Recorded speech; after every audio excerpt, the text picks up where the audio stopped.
دوستو آگے بڑھنے سے پہلے چینل کو سبسکرائب کر کے بغل میں بیل آئیکن کو ضرور پریس کر دیں۔ اللہ تبارک و تعالی دنیا میں کبھی کبھی ایسے واقعات اور کرشمے لوگوں کے سامنے ظاہر فرماتا ہے جو لوگوں کے لیے قابل تعجب ہوتا ہے، تاکہ لوگوں کا ایمان اور یقین مضبوط ہو۔ آج کی ویڈیو میں ہم تاریخ انسانیت کے ان 3 شیرخوار بچوں کے بارے میں تذکرہ کریں گے جنہوں نے شیرخوارگی کے زمانے میں ہی اپنی ماں کے گود میں لوگوں سے بات کی ہے، جس کو نبی پاک صلی اللہ علیہ وسلم نے ایک حدیث میں بیان فرمایا ہے۔ آپ صلی اللہ علیہ وسلم نے فرمایا کہ دنیا میں صرف 3 بچے ایسے گزرے ہیں جس نے اپنی ماں کی گود میں رہتے ہوئے لوگوں سے بات کی۔ پہلا وہ بچہ ہے جو آگے چل کر حضرت عیسیٰ علیہ السلام کے نام سے مشہور ہوا۔ اس کی صورت یہ ہوئی تھی کہ جب حضرت عیسیٰ علیہ السلام کی والدہ حضرت مریم نے آپ کو جنا تو لوگوں نے حضرت مریم پر زنا کی تہمت لگائی اور کہا کہ مریم کی شادی ہوئی نہیں تو پھر یہ بچہ کیسا ہے؟ تو اللہ نے اسی وقت اس بچے کو قوت گویائی عطا فرمائی، تو فوراً بچہ نے لوگوں سے اپنی ماں کی شہادت دی اور ان کا الزام دور کیا، جس کو قرآن میں تفصیل سے بیان فرمایا ہے۔ دوسرا بچہ بنی اسرائیل کا ہے۔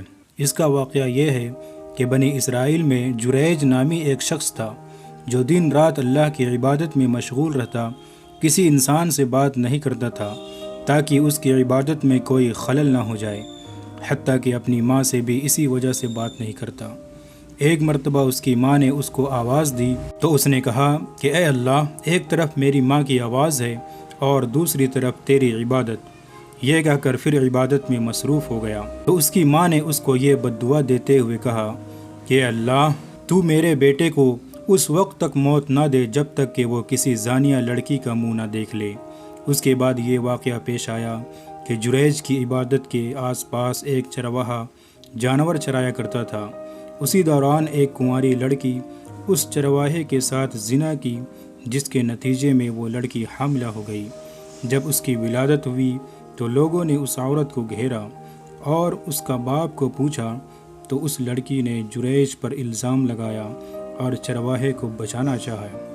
پھر لوگوں نے جریج کی عبادت گاہ پر چڑھائی کی اور اس کو برا بھلا کہا، یہاں تک کہ جان سے مارنے کی بھی دھمکی دی۔ تو جریج نے اس بچے کے پاس آ کر پیار سے اس کی پیشانی پر ہاتھ رکھ کر پوچھا کہ بتاؤ تیرا باپ کون ہے؟ تو فوراً اس بچے نے چرواہے کا نام لے کر کہا کہ میرا باپ فلاں چرواہا ہے۔ تو اس طرح اس بچے نے جریج پر لگایا جھوٹا الزام دور کیا۔ تیسرا بچہ بھی بنی اسرائیل کا ہے۔ اس کا واقعہ یہ ہے کہ ایک عورت اپنے شیرخوار بچے کو دودھ پلا رہی تھی۔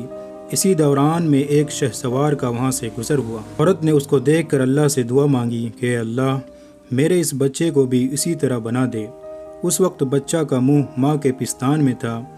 اس نے پستان چھوڑ کر کے اس شہسوار کی طرف نگاہ اٹھا کر دیکھا، پھر کہا کہ اے اللہ، مجھے اس شخص کی طرح نہ بنائے۔ یہ کہہ کر پھر ماں کی پستان سے دودھ پینے لگا۔ اس کے بعد پھر ماں نے دیکھا کہ لوگوں کی ایک جماعت ہے جو ایک عورت کو مارتی ہوئی اور کھینچتی ہوئی لے جا رہی ہے، اور ساتھ میں یہ بھی کہتی ہے کہ تو نے چوری کی ہے، تو نے زنا کیا ہے۔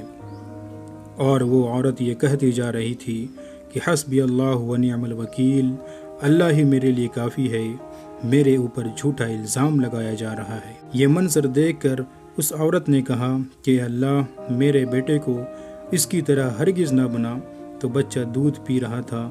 پستان چھوڑ کر اس عورت کی طرف نگاہ اٹھا کر کہا، اے اللہ، مجھے اس جیسا بنا دے۔